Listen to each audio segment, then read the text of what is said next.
दोस्तों हमारे भारत के हॉन्टेड प्लेसेस की जब बात होती है तो उसमें भानगढ़ किले का नाम सबसे ऊपर आता है। राजस्थान में मौजूद इस 500 साल पुराने किले का लोगों में कुछ ऐसा खौफ है कि यहाँ पर लोग दिन में भी जाने से कतराते हैं और यहाँ तक कि कहा जाता है कि रात के समय में जो कोई भी इस किले में जाता है वो फिर कभी भी वापस लौटकर नहीं आता। इसीलिए सरकार ने भी खुद बाकायदा बोर्ड लगाकर रात के समय में इस किले में जाने से प्रतिबंध लगाया हुआ है। और दोस्तों खौफ का आलम तो यह है कि रिजर्व्ड एरिया घोषित किए जाने के बावजूद भी भारतीय पुरातत्व विभाग ने डर की वजह से आज तक यहाँ पर अपना ऑफिस नहीं बनाया है। तो फिर भानगढ़ के इस किले का इतिहास क्या है और आखिर क्यों आज इसको इतना ज्यादा खौफनाक और भुतहा माना जाता है, ये सब हम हमारी आज के इस वीडियो में आपको बताने वाले हैं। दोस्तों भानगढ़ के इस किले का निर्माण आमेर के शासक राजा भगवान दास ने सन 1573 में अपने छोटे बेटे माधो सिंह के लिए करवाया था।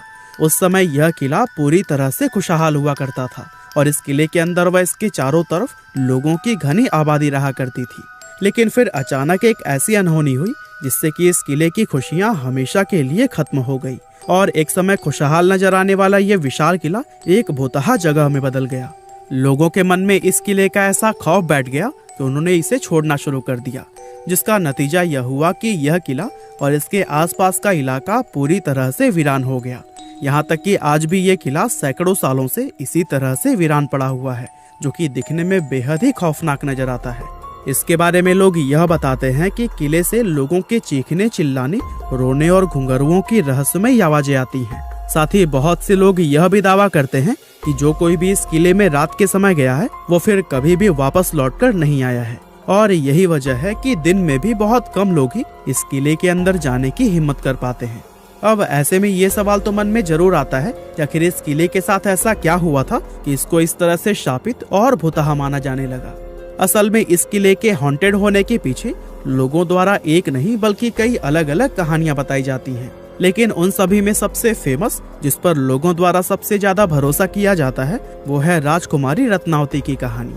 कहते हैं कि जब इस किले का निर्माण करवाया गया था तब इसमें रत्नावती नाम की एक बेहद खूबसूरत राजकुमारी रहा करती थी। उस समय राजकुमारी रत्नावती की उम्र 18 साल थी और उनकी खूबसूरती की चर्चाएं दूर दूर तक हुआ करती थी। उनकी सुंदरता की वजह से ही बहुत से अलग अलग सियासतों के राजकुमार उनसे शादी करने की इच्छा रखते थे, जिसके चलते अक्सर ही राजकुमारी रत्नावती के लिए शादी के प्रस्ताव आते ही रहते थे। लेकिन राजकुमारी ने तब तक किसी के भी प्रस्ताव को स्वीकार नहीं किया था। अब एक बार राजकुमारी अपनी कुछ सहेलियों के साथ खरीदारी के लिए बाजार गई हुई थी और बाजार में वो इत्र की एक दुकान पर रुकी और वहां से अपने लिए इत्र खरीदने लगी। इतने में ही उस दुकान से कुछ दूरी पर खड़े सिंघिया सेवड़ा नाम के एक व्यक्ति की नजर राजकुमारी पर पड़ी।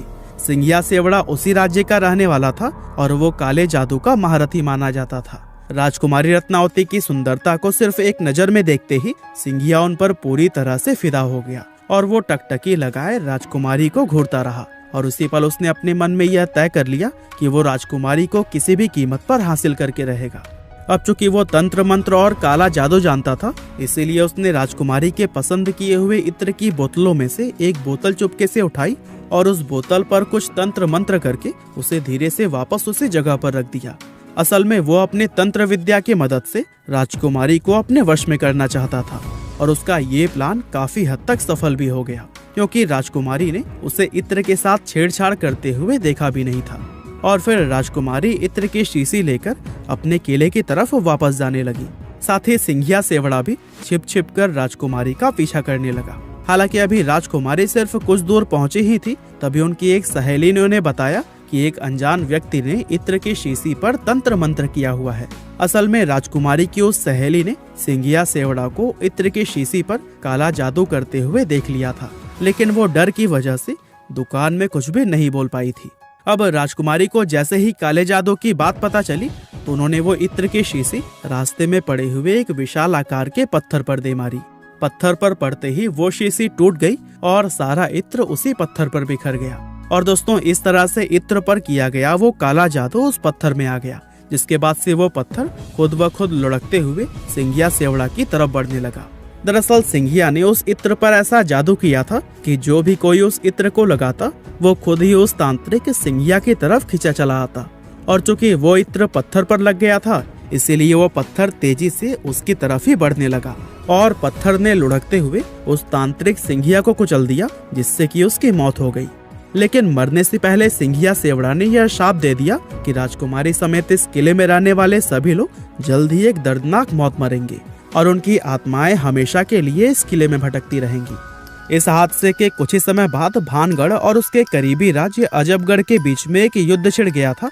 और दोस्तों, अजबगढ़ की सेना बहुत ही ज्यादा शक्तिशाली थी, जिसके चलते उनके सिपाही भानगढ़ के किले में घुस गए और किले में मौजूद हर एक पुरुष, महिला और यहाँ तक कि बच्चों को भी मौत के घाट उतार दिया, जिसमें कि राजकुमारी रत्नावती भी नहीं बच पाई थी।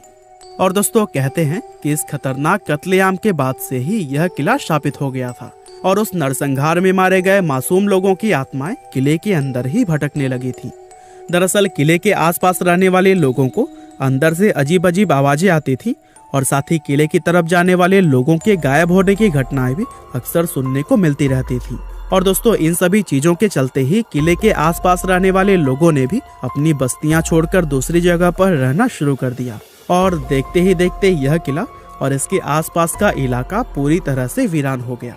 इसके अलावा दोस्तों, इस किले के भुतहा होने के पीछे एक और कहानी यह भी बताई जाती है कि जिस समय यह किला बनाया जा रहा था, तब इस किले की जमीन के पास ही बाबा बालकनाथ नाम के एक साधु रहा करते थे। और बाबा को जब इस किले के बनने की खबर मिली तो उन्होंने राजा भगवान दास के पास यह संदेश भिजवाया कि वे अपने किले को इतना ऊंचा न बनवाएं कि उसकी परछाई मेरी कुटिया तक पहुंच जाए। अब राजा भगवान दास ने बाबा की उस बात को गंभीरता से नहीं लिया और जब यह किला बनकर तैयार हुआ तो इसकी परछाई बाबा बालकनाथ की कुटिया तक पहुंच गई। और दोस्तों, उस परछाई को देखकर बाबा क्रोधित हो गए और गुस्से में उन्होंने श्राप दिया कि भानगढ़ पूरी तरह से तबाह हो जाएगा। और दोस्तों, बहुत से लोग आज यह भी मानते हैं कि भानगढ़ किले की यह हालत बाबा बालकनाथ के उसी श्राप की वजह से ही हुई है। इसके अलावा एक कहानी तो यह भी बताई जाती है कि भानगढ़ में एक युद्ध हुआ था, जिसमें कि भानगढ़ के सिपाही पूरी तरह से हार गए थे, लेकिन भानगढ़ के राजा और उनके परिवार के दूसरे लोग अपनी जान बचाकर वहां से भागने में कामयाब रहे। अब चूंकि उन लोगों ने किले के अंदर अपना काफी सारा खजाना छिपाया हुआ था, इसीलिए दुश्मनों से उस खजाने को बचाने के लिए एक झूठ फैलाया गया कि यह किला पूरी तरह से शापित है और अगर कोई व्यक्ति इस किले में जाएगा तो उसकी तुरंत ही मौत हो जाएगी। और दोस्तों, इस तरह से खजाने को बचाने के लिए फैलाई गई यह अफवाह लोगों ने सच मान ली और भानगढ़ का यह किला हमेशा के लिए हॉन्टेड समझा जाने लगा। वैसे वजह चाहे जो भी रही हो, लेकिन इतना जरूर है कि इस किले को भुतहा बनाने में हमारी सरकार का भी काफी हाथ रहा है। दरअसल कानून में भूत प्रेत पिशाच और बुरी आत्मा जैसे किसी भी चीज को कोई जगह या फिर मान्यता नहीं दी गई है और आज तक किसी भी कोर्ट ने अपना कोई भी फैसला भूत प्रेत को ध्यान में रखकर नहीं सुनाया है। इसके बावजूद भी सरकार द्वारा किले के बाहर बोर्ड लगाकर उस पर लिखना कि रात में इस किले में जाना मना है और भारतीय पुरातत्व विभाग का यहाँ पर अपना ऑफिस न बनाना, ये सभी चीजें कहीं ना कहीं इस बात की तरफ इशारा करती हैं कि हमारी सरकार भी भूत प्रेत में विश्वास रखती है। और दोस्तों, सोचिए, जब सरकार की तरफ से ही ऐसे कदम उठाए जाएंगे तो फिर जाहिर सी बात है कि आम लोग तो इस किले को सच में ही शापित समझेंगे। वैसे आपको क्या लगता है, ये किला सच में भुतहा है या नहीं, और क्या आप लोग भूत प्रेत आदि में विश्वास रखते हैं?